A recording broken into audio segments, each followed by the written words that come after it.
Let's freaking go. It is part 2 of the LSU spring game film study. Part 1 will be linked down below. We have a bunch of Garrett Nussmeier goodness to break down today and some more Jayden goodness as well. But could it be that the Nuss bus is now throwing some no-lookers? Are you freaking kidding me? So we get this throw here to Landon Ibieta in the background. We're going to break it all down, but once again, I'm going to need your help today, guys and gals. Subscribe, ring the bell. You guys know what to do to help grow the PHL pod. Look, I'm going to tell you this. I know some of you need some new merch. Yes, sir. Go on ahead. Go to PowerHourLSU.com and check it out for yourself. Now, once again, I don't know the play calls, and I'm definitely not Garrett Nussmeier, so these are all my best educated guesses. But what I want you to do is know two things. The defense knows LSU. Come on, it's the Alabama idea. Motion your tight end to the right and get him going to the right, and let's get an easy completion. And this is indeed wide the frick open. But Garrett is deciding to throw this football to Landon Ibieta right now, okay? So he is in the middle of his motion, and it looks, just based on this angle with his helmet, that he is looking at the tight end, Giovanni Peterson. We also see the corner bleeding down here on Giovanni Peterson, and of course Jordan Allen is running towards Giovanni Peterson. But that's not where the football goes. The football is going right here to Landon Ibieta. So could it be that Garrett Nussmeier just predetermined on this play that he is automatically going to Landon Ibieta? It very well could be the case. I don't have a good enough angle, and I'm not Garrett Nussmeier to know this, but this would be a pretty reckless throw to be throwing this football to Landon Ibieta, because all Jordan Allen needs to do is turn his head and just wait for it.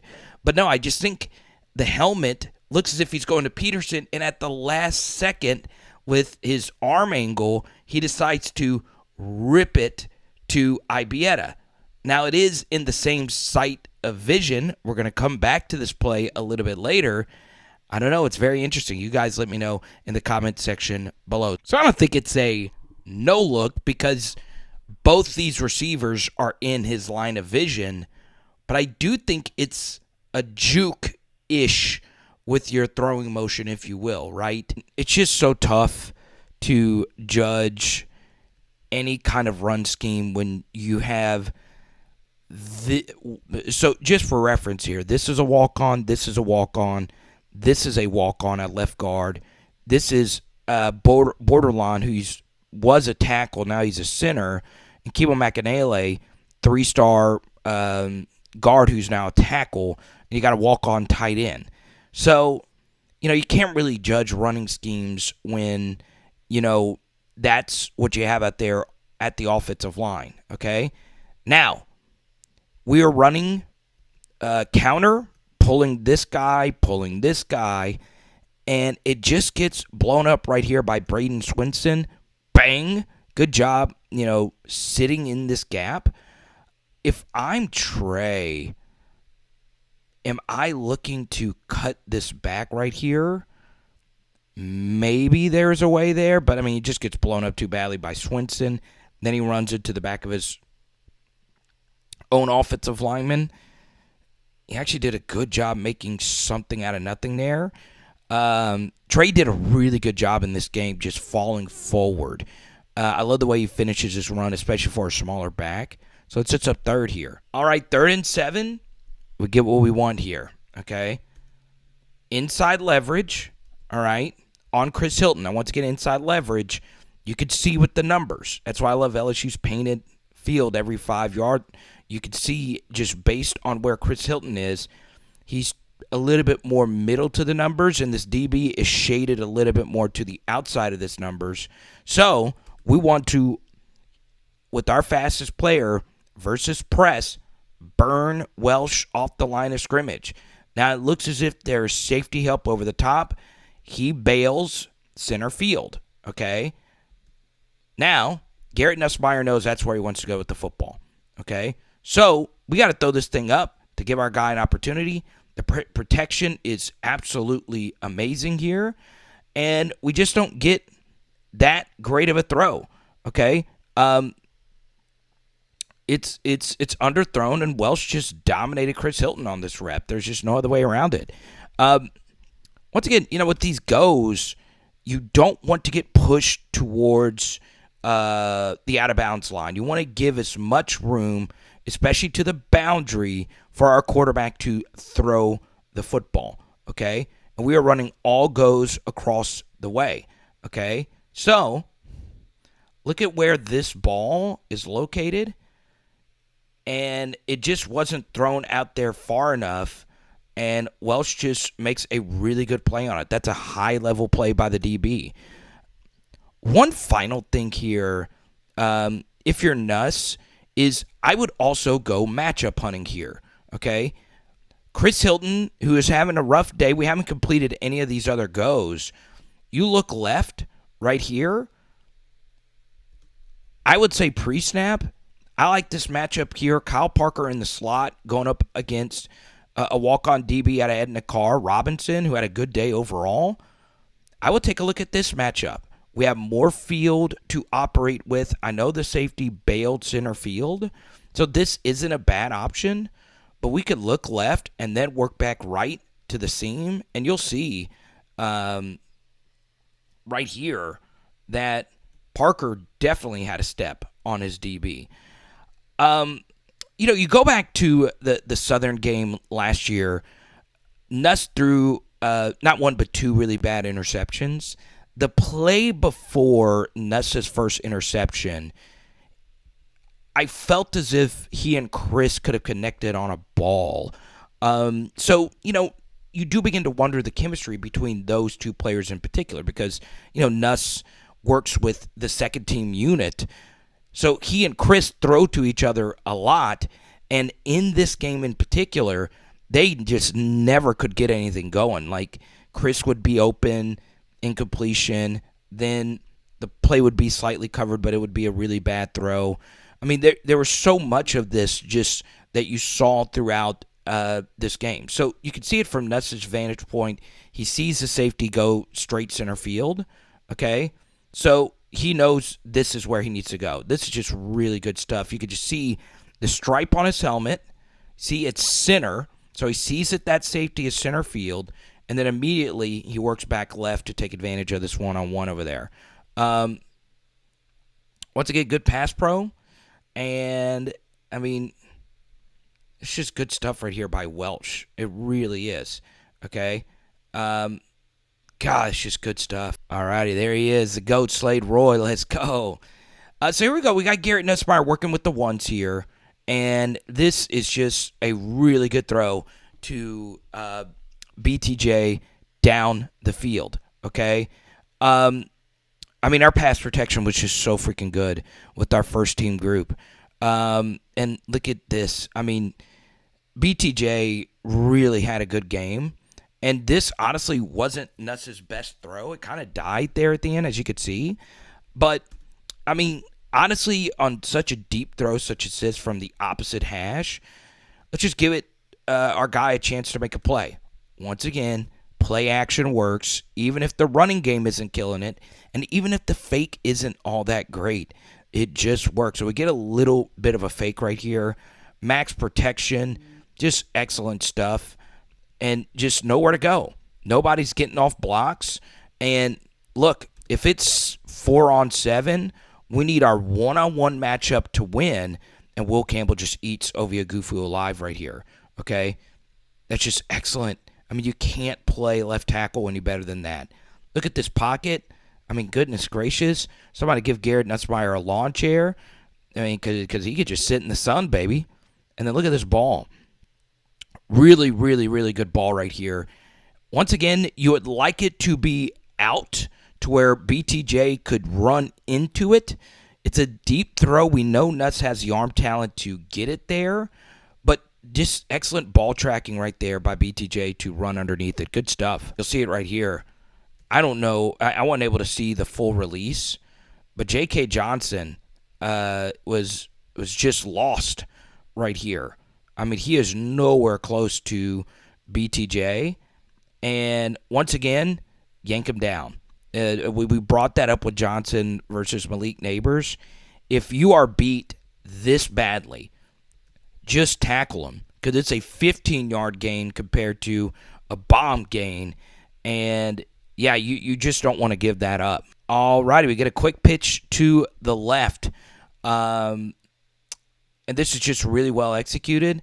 My favorite thing about Savion Jones, though, is he's not going to be the most talented lineman to ever play at LSU, but few people hustle quite like this guy. He's able to run down Noah Cain. Good job by Zay Alexander stepping up and making a play, but that's a good run on first. You get 4 yards right there, and my favorite thing about quick pitches is it does stretch the defense left to right, so good stuff. Alrighty, so we did this in the first film study. I'm going to do it here with Garrett Nussmeier because I want to show you how LSU was able to use this later in the game, all right? So you are the quarterback, and I'm going to go ahead and let this play run out, and I'm going to let you do your own pre-snap recognition and where you think the football should have been thrown here by Garrett Nussmeier, okay? And I do think this play was so well drawn up and executed, and the person who actually messed up here was just Garrett Nussmeier. We do end up getting a nice completion. Had some amazing arm strength to get that ball out to BTJ. But there was just a lot that could have been done better from the QB, okay? So, kind of like what we did with the Jayden film study, this is where things get very complicated, all right? Now, you saw, right, with the Jayden film study that the coverage that they ran was, well, what you see. It is cover 6, right? It looks like he's got this deep half. Your job right here is to have the flats, and you have safety help over the top, and you have a DB helping out here on Kyron Lacey, okay? And guess what? They ended up running that exact coverage, okay? It's just simple cover 6, okay? Safety, quarter, half. So there you go. So pre-snap, what you would read as a quarterback actually turned out to be the coverage that they actually end up running, at least to how I see it.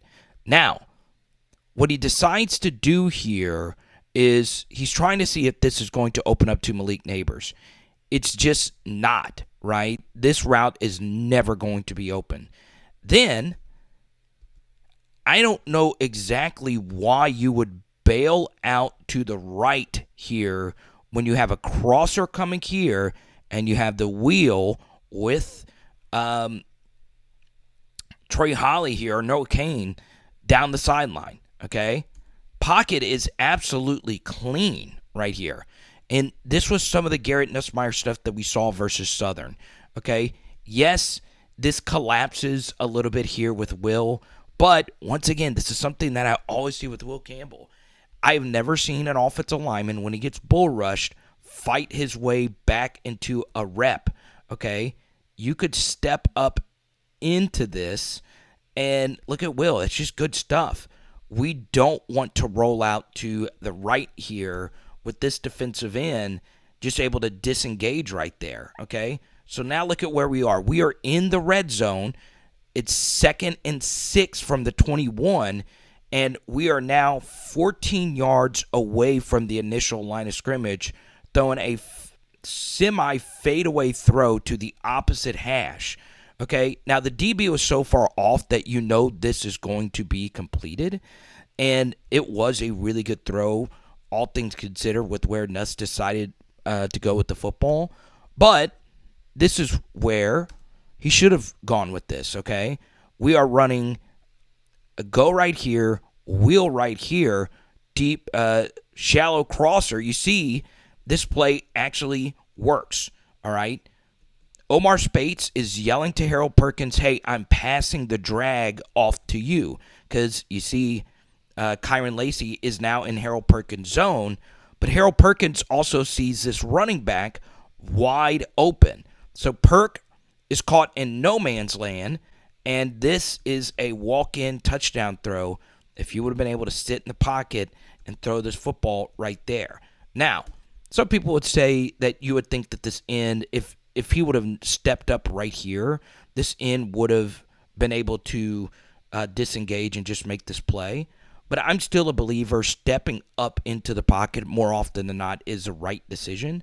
Step up, 2 hands on the football, hit this if you're not comfortable with allowing this to clear out. Just not a good decision because there's no routes to this side outside of this. It's just not good from Garrett Nussmeier. And overall, I would say that in this red zone and extended red zone portion of the field, LSU in the spring game wasn't up to their standard. I'm not too mad that Nuss didn't hit that wheel, but it goes to show you how difficult the quarterback position can be, right? And especially when the field compresses and you get to the extended red zone, and in particular the red zone area, it's hard to, figure all of this out. But I would have liked to have seen Garrett hit that play. Now, I want you to remember that. And now we get to this one right here. This is Mike's best call of the day in the actual spring game, per se, portion of practice. Okay, so one thing I really like about this play is if they are showing blitz, why not motion your running back out here to see if you can get a man coverage indicator, and that's what we get. So because Omar Spates is responsible for Noah Cain in the backfield, he runs with them, and now Garrett Nussmeier knows it is man coverage across the way. So which matchup are you going to like the most if you're Garrett Nussmeier on this 3rd and 6? Well, why not go to the hot hand Kyren Lacy going up against a safety versus off coverage? And the sign of a good play is not just getting one person open, but 2, okay? This is a little too easy for me on 3rd and 6. I understand it's a safety on a wide receiver here, but that's just too easy pitch and catch. And honestly, this throw could have been made right here in the pocket, okay? So I don't think Garrett needed to roll out here, but because there was, such a big gap right here in the off coverage, he's able to roll out and eventually get this. Good job by Kyren to run with them and give him a little bit more open space to throw this. Good throw by Garrett Nussmeier right here, and Kyren did a really good job of turning and getting this first down. Now, what I will say is, yes, you want to be conservative here and not miss a tackle and give up a touchdown, but you would have liked to, at the very least, see Greg Brooks be all over him here and immediately tackle him instead of allowing him to not only catch it, gather himself, and then run forward for a first down. A little too easy because you see he gets an extra 5 yards off of that. But we go back to the initial play call itself. I want you to see this right here. Good football IQ by Jackson McGohan as a true freshman. This is really good stuff. Run through here, take both of these players, and let's make sure we can get a pick on Malik's man, okay? And that's exactly what we do. We force the DB to work over the top, and bang. Garrett could have had that as well if he wanted to work backside. Excellent play call right there, all the way down to forcing the defense to declare their intentions. And good job by Garrett. Once again, I would prefer that throw to be made just right there in the pocket, but you get a little extra window to make sure you get the completion, and then that also is excessive there at the end. And Kyren Lacy, did he get banged up right there? Oh man, I hope he's all right. Kind of unnecessary there at the end. And he did end up being okay. So, very interesting stuff. Now Kyle Parker, just a mental note of this, Kyren Lacy goes out. The first receiver with the first team to go out there is Kyle Parker. Very interesting. And that goes to show you he is the backup number 3 slot guy for right now. We did not see any 12 personnel that made sense. LSU is so thin at tight end. But LSU looks like they're running a lot of 11 next year as well. We'll see. Let's see what happens here. This is just really good defensive tackle play. I thought Guillory had a really good game against the run, okay? So here he is. He's going up against a double right here. Not a double, actually. Center already worked to the next level. So we need Guillory to dominate this one-on-one versus Garrett Dellinger, and he does just that. You see, he stands him up, sheds the block, and forces the running back to go through this gap. Good fill right here by Omar Spates, but a good finish right here by Noah Kane to push the pile forward. But overall, I thought Guillory had a really good game against the run. Good stuff. So now we get to the next rep right here. RPO read by Garrett Nussmeier. Just excellent stuff. He sees the safety come into the box. What would have been very interesting is if this ball was actually handed off. We had some good push in the running game. And what is very interesting about this when it comes to RPO rules, so you see the line of scrimmage right here is the 7-yard line, okay? What happens here, this should have been a penalty. You see how far back Jacoby and Guillory is. This is because the run blocking was so freaking good. This should have been a legal man downfield, but that's not really the fault of the offensive line. They're just dominating their assignment so well that they are past where they should be in this situation. A little unlucky there. They didn't call it. They let a lot of penalties go. It is a spring game. And Garrett also makes the right read here. Okay, now it would have been interesting to see this actually get handed off to see how many yards we would have gained. We potentially could have scored. You see Harold Perkins is like, wow, my defensive line is in my lap. Still, your job is to read the safety. Safety bites pretty hard here. Once again, BTJ, one of our best red zone players. Let's throw. Look at all this space. We got a huge target. I love this from Garrett Nussmeier. Look at how quickly he sets his feet. Bang. Quick release. And look at the ball. Boom. High and away from the DB where only our guy could catch it. Tutty. Excellent execution by basically everybody on the offense. Couldn't have a better red zone rep than that one. Good stuff. Alrighty. One thing I want to bring up here, just look at this surge on the replay. This is just excellent stuff. The only thing, the minor details here. So as an offensive lineman, you know when you are just surging their defensive line. Once they begin to disengage, just let them go. We don't ever want to, in the red zone, give up cheap holding penalties. They normally aren't going to call this if your hands are inside like that. But you also don't want to give them the opportunity to call a holding because it's 10 yards the other way.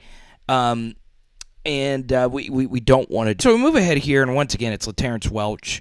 This time going up against Clayton here. It's essentially the same thing we saw earlier versus Chris Hilton. You're on one-on-one, and he just dominates Clayton right here, okay? Pushes him towards the sideline, basically no room, and, God, it's just really good coverage right there. All right, move ahead here to some more Jayden Daniels reps. We have the first-team unit out there. Kyron is indeed okay. They are bringing a safety blitz here. So now things are getting really exotic, and we are running mesh.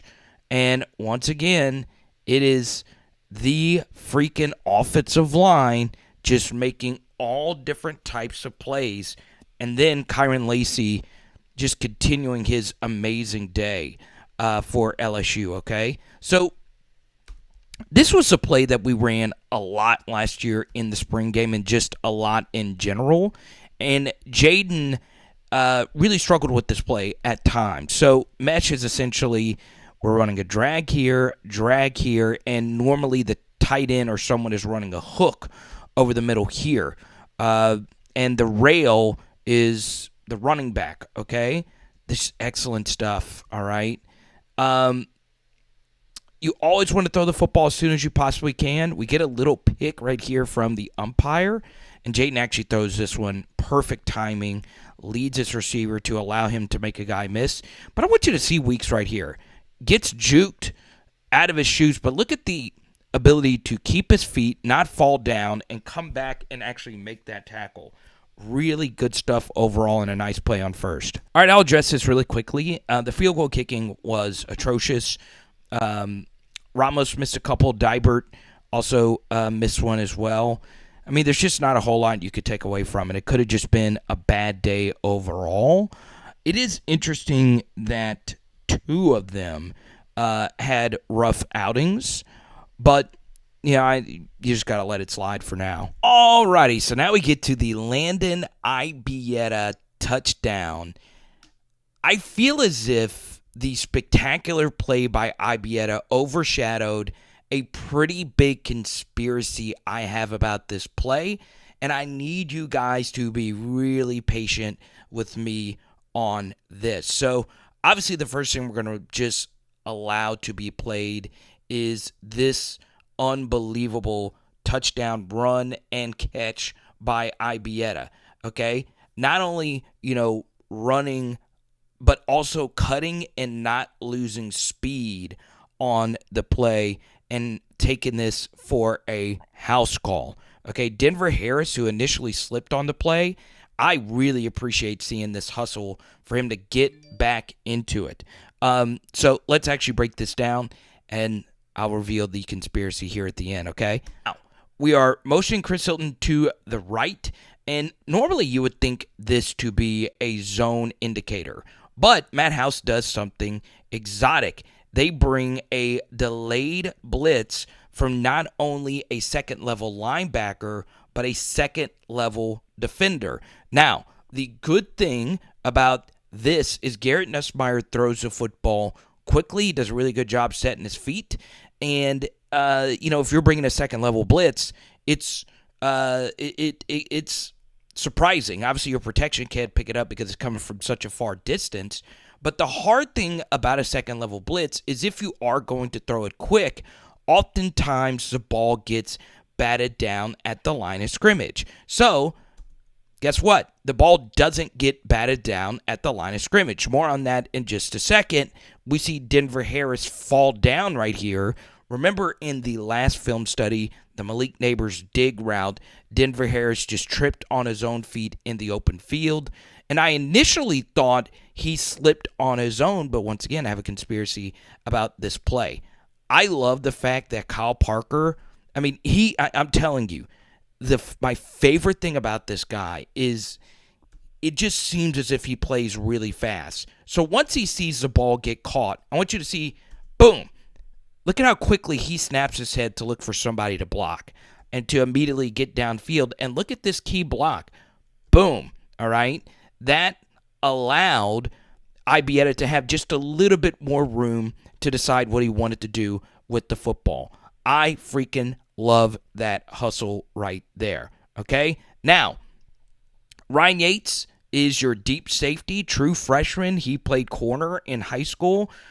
You've got to make this play, but I don't mind forcing Ibieta to cut back to the middle, okay? Because you would think that backside pursuit would be able to bring him down. It doesn't, okay? Maybe that was Parker knocking 43 off balance early on in the play. I don't know, but obviously you would like Yates to bring him down or show a little bit more resistance than that. And that right there, Ibieta, are you freaking kidding me? Look at all this separation, and he is house calling this. Alrighty, so this is my conspiracy. I talked to a quarterback coach about this. He coaches at a really high level. He doesn't agree with me, but I'm just going to believe it to be true because this would explain a lot. I don't want to call this a no-look pass, but I do feel Garrett Nussmeier sold as if he is throwing this football to Chris Hilton. And at the last second, I think he is able, and it's not no look, I think he's able with his line of vision because these two players are pretty close. He's able to see Chris Hilton and Landon Ibieta right here. But just based on where his footwork is right here. Once again, I'll defer to the QB coach I spoke to. I think at the last second, he is looking as if he is throwing this football to Chris Hilton, but actually throws this football to Ibieta. That would also explain Denver Harris, like, honestly, coming at an angle more towards here instead of here, and him being spooked and just tripping on his own feet. Now, once again, like I said, he slipped earlier, but if you look at it really closely, I honestly, though, the more I look at it, I just think he just threw this football to Ibieta. But I do think he sold this. A little quarterback throwing motion kind of sort of juke, if you will. Now, not a Stafford-level no-look pass in the Super Bowl, but still pretty interesting stuff. Now, if you look at it from this other angle, you might actually kind of sort of believe me. So we do get the end zone copy, and once again, they were so close to each other. So with his footwork, line of vision, he is able to see both of them, right? But I do, once again, only Garrett could really answer this. It would kind of make sense that they thought that they were throwing the out. Once again, these defenders were able to see Chris Hilton motioning, and oftentimes off that motion, it's a quick out, right? It's a big part of what LSU does offensively.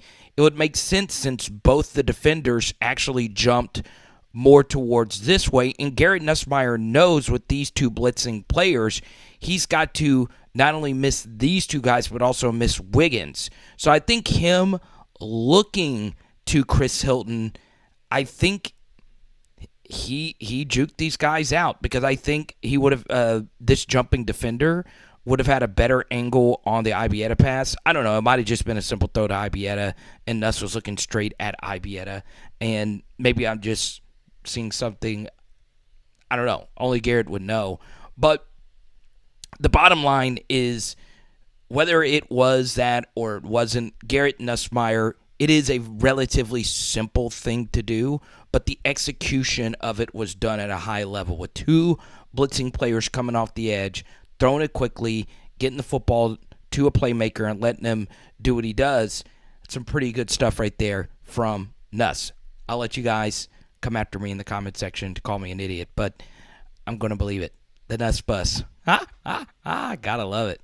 Now, I want to share what I saw on this play after rewatching it a bunch of times over, and it kind of goes back to a play we had a little bit earlier. And I'm actually going to bring up a Georgia Bulldogs legend when I talk about this, okay? So, there's a guy named Matthew Stafford. I think a lot of you are familiar with him, and he is the best in the NFL at doing something called a no-look pass. Patrick Mahomes is also really good at it, but the most famous example of a no-look pass was indeed Matthew Stafford versus the Cincinnati Bengals in the Super Bowl. And I should have put my phone on silent. You see how unprofessional I am. I do like seeing Jayden Daniels going out there and celebrating with everyone. Now, you see right here, slide protection to the left, all right? Okay. Now, I think, because we saw this a little bit earlier, Garrett Nussmeier was probably supposed to throw the football in the flat to a tight end, and he ended up throwing it over the middle to Ibieta and Parker, who ran essentially the same route, and it was dropped.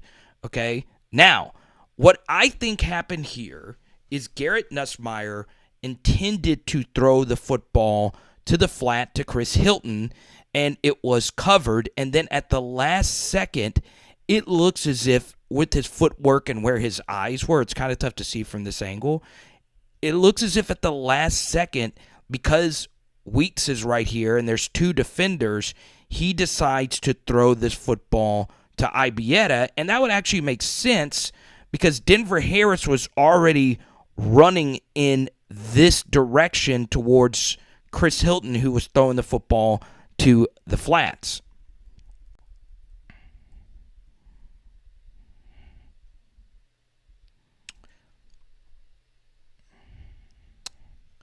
All right, so do you remember the throw from earlier where I was like, why didn't Nuss throw this flat ball to a tight end, Peterson?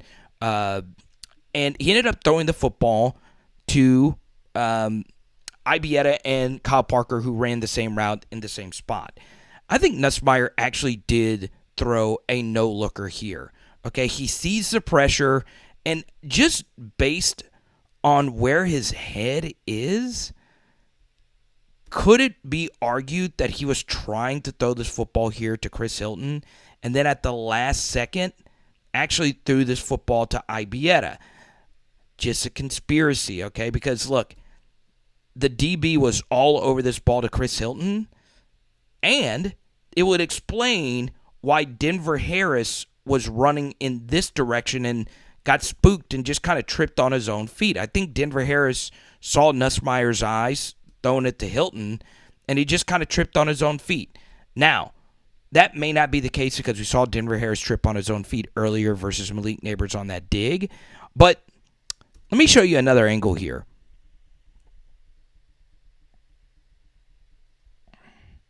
Okay, it is nearly impossible to know this, okay? But it would make sense because, I mean, they are all in this passing angle, and Nuss knows if he just stares down Ibieta, they're just going to bat this down. I think this is a semi-no-look, not a Matthew Stafford to Cooper Kupp level no-look, but I honestly believe he was looking far to the right to Chris Hilton, and then at the last second, threw this football behind these guys throwing their hands up in the air because that was the only way he could have got that football to Ibieta.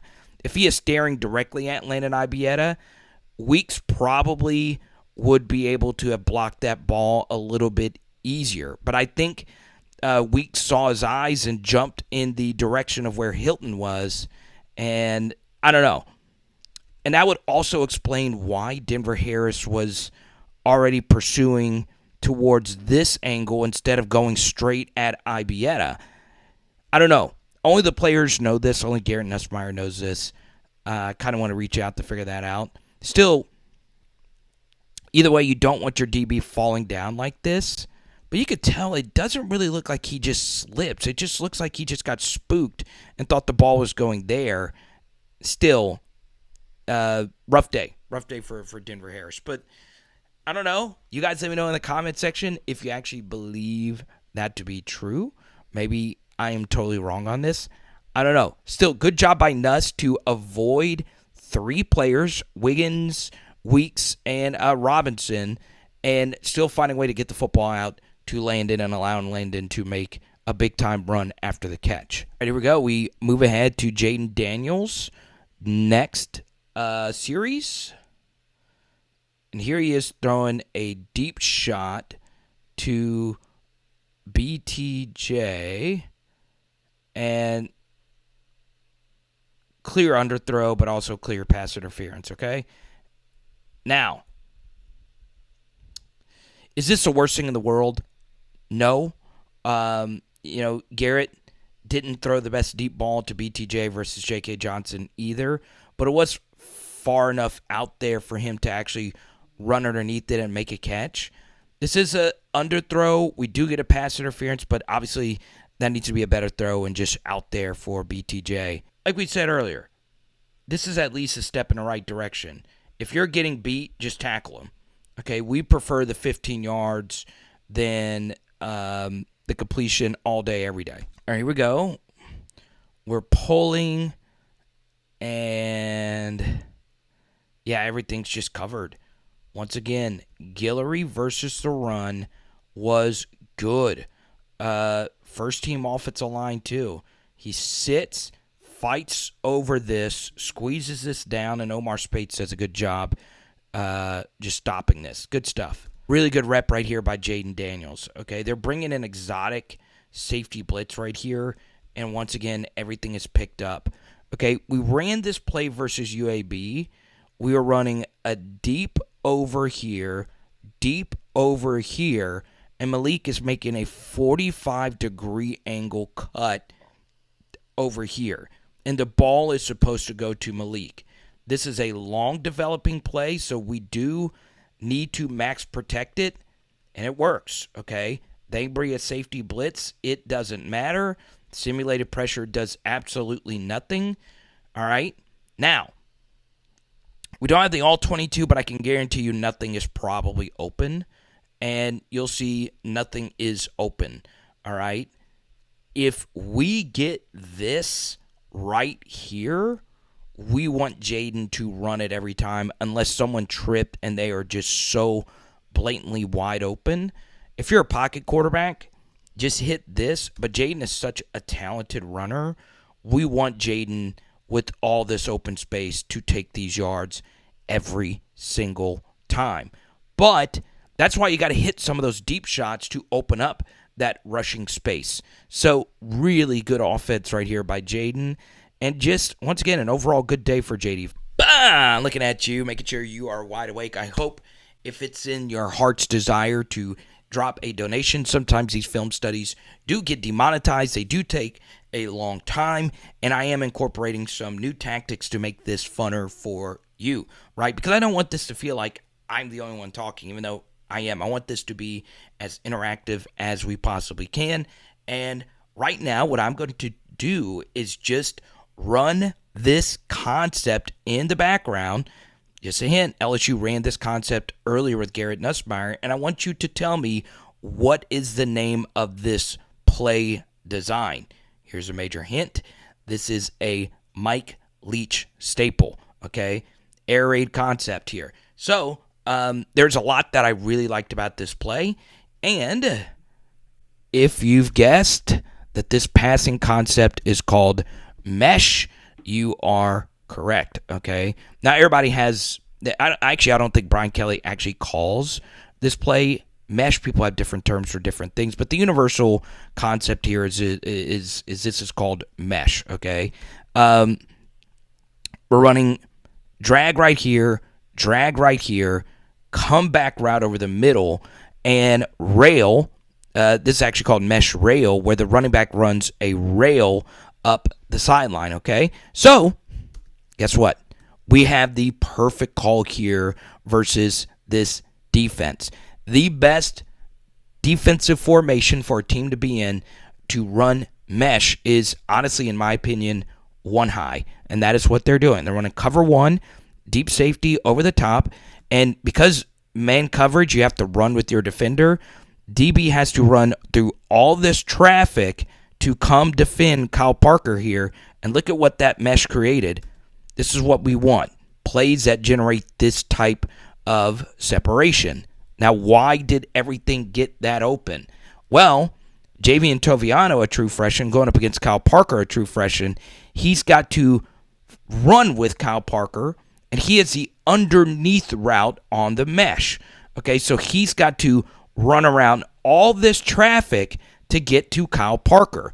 Good stuff right here by Jayden, going through his progressions. He's looking to see if the rail is open. Sometimes the rail is the first progression on mesh rail. It's not.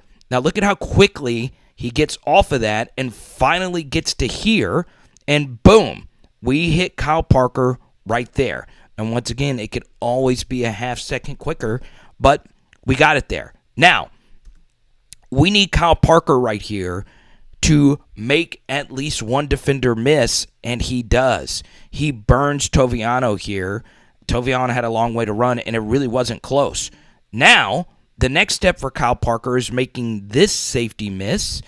Greg Brooks hits low right here, something you don't normally see in the spring game. And that's going to be the next step, making him miss. Takes a big hit, but good route by Parker. Great concept right there. We pick up a big first down. All right, so let's do another interactive thing here. I want you to tell me if you remember this play earlier in the film study, or if this is the first time LSU is actually running this. I want you to watch this play all together, and I want you to see if you can pick up if we actually ran this play earlier. And this is the Trey Holly rail route for a tutty, okay?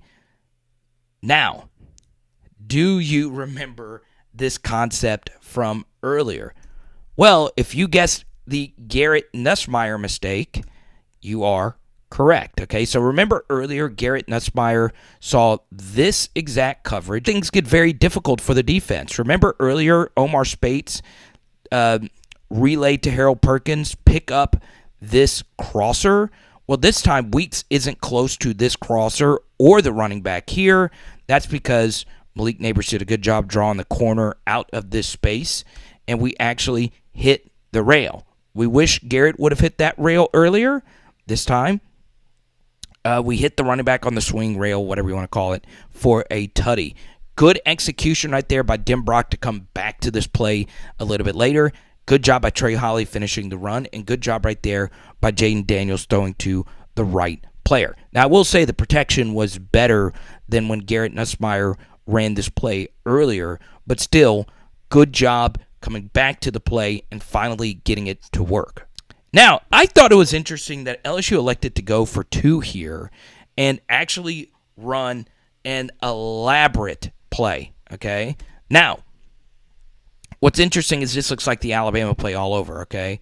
We are throwing this football to Malik Neighbors in the flat, and we're trying to shield off these players. But that's not what we decide to do.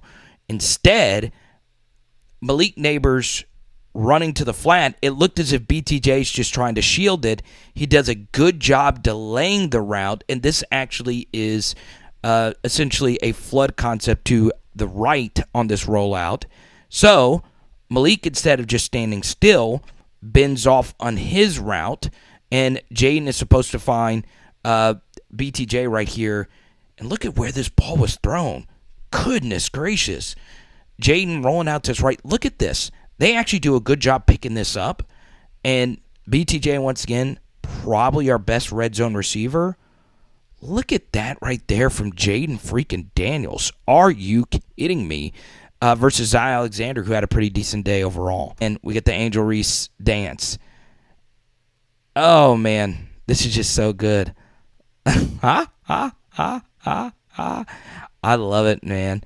I wish they just allowed celebrations in college football. Let it be.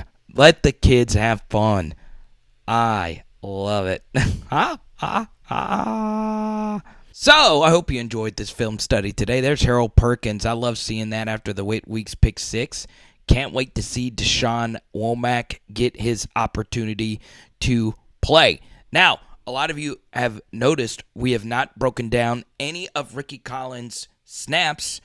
Well, that's a good thing about Patreon. Go ahead and check it out, patreon.com/LSU football, where I pretty much broke down most of Rickie Collins' snaps in this game, including what I think went wrong on this pick 6 right here.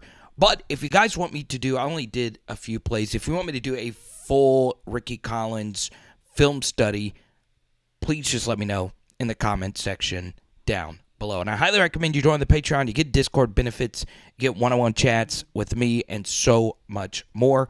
And if we do get a Patreon sign-up in the next few days from this film study, we are well over, I think, 60 members now. I'll give away, what is this? Jaylen Collins. Who remembers Jaylen Collins? I'll give this autograph card out, or I'll give you, if you want a different player, we can work something out as well. So, I do want to chat here at the end, as we always do with film studies. Obviously, Garrett Nussmeier, you saw the thumbnail there. The no looker. I don't think it was necessarily a no look, but it is pretty amazing when you watch him play how quick he is going through progressions. And look, he did miss one throw that Jayden did end up completing, as you guys saw the rail to the running back. But honestly, Nuss looked really good in this spring game. Now, I do recommend you go watch the first part if you haven't already, because, and the video will be floating in your face in just a second, but you do see the red zone portion on a few missed throws, and I really liked what I saw from Nuss in this game. Now, I think both of them, their deep ball accuracy wasn't as sharp as you would have liked to have seen it during this game, but obviously, both of them were able to complete some intermediate stuff, some of which were over the middle, to allow our playmakers to make explosive plays after the catch. And when Mike Denbrock was made available to the media, you would think during that media portion, he would say, yeah, we got to get vertical down the field. And he did say that, but he also said, hey, we need to do a better job of getting the football in the hands of our playmakers and giving them an opportunity to run after the catch. And that's where LSU really excelled. And let's be honest, when we look at the Georgia offense, the best offense in college football last year, they did a really good job of that, getting the football in the hands of Bowers and all those guys and allow them to do something after the catch. So really good stuff from Nuss and Jayden when it came to that, and just an overall solid quarterbacking performance. And you love to freaking see it. Now, I know a lot of you want to chat other things, including special teams that could have been cleaned up. You would have liked to have seen more field goals hit, but obviously we won't really know what special teams looks like until an actual game. Now, something else I will mention here at the end is, once again, this is indeed just a spring game. There are so many players missing that would be players in our rotation when the actual games start to be played. So please be patient, because Mason Smith, Bakai Wingo, Charles Turner, Mason Taylor, and obviously some of the incoming freshmen coming in, like Shelton Sampson, Caleb Jackson, and all those guys, they are still not here yet. And what we saw last year was the spring game wasn't a necessarily a reflection of how the actual season came to be. There were so many players that didn't play in the spring game that ended up being some of our best players on the team. So be patient. This is not the final product, but overall, LSU looked decent. Now, once again, in the secondary, you want to see more consistent play out of that group, but you did see the emergence of a Laterrance Welch, which was honestly pretty fun to see. So comment down below your thoughts on this film study today, and I'm just going to throw it out there. Who do you think should be the starting quarterback? It is amazing how split LSU fans are when it comes to this very topic. So get in the comment section, and please, if you can, be civil. I know it's not possible for a lot of you. Now, I do recommend joining the Patreon, and if it's in your heart's desire, please drop a donation. It helps grow this channel and what we are doing. We're going to do more PHL meetups, including the one this past weekend in Bossier. So hit me up. Let's do it. Let's go. It is Power Hour LSU. Boom. And tonight we are doing some barbecue chicken. Let's go.